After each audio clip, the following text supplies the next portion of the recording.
These are vessels from BC Ferries fleet reaching the end of their life. One pulled from service earlier this month after a propeller sheared off. Good news is on the horizon. It's a historic milestone for the companies. The company is moving forward with plans announced February to build 7 new vessels. At least 5 of them will set sail on the busiest routes, Tawasin to Swartz Bay and Tawasin to Duke Point, replacing the aging 6 C-class ferries. By the time these new ships begin to be deployed, they'll be in the mid-50s to 65.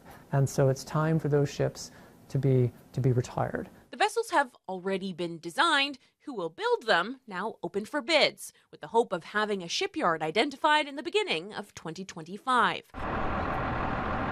The news comes in the wake of BC Ferries' busiest summer on record, with more than 8 million passengers and 3 million cars between June and the end of August this year. BC Ferries' CEO is confident this investment will meet future demand. This province is growing, and these ships are going to be bigger in order to address that capacity. The new ferries will have a capacity for 360 standard vehicles, up from the 250 to 310 vehicles on the older vessels.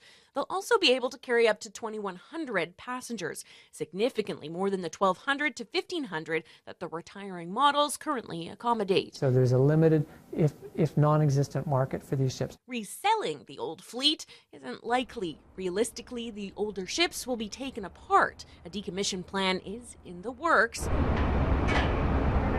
as are plans to potentially electrify BC Ferries terminals. So we're going to be essentially a diesel battery hybrid ship. So we're going to be able to run them like that, but they are going to be all electric ready. BC's ferry commissioner still needs to sign off, but if it's smooth sailing, the new ships will begin to hit the water in 2029.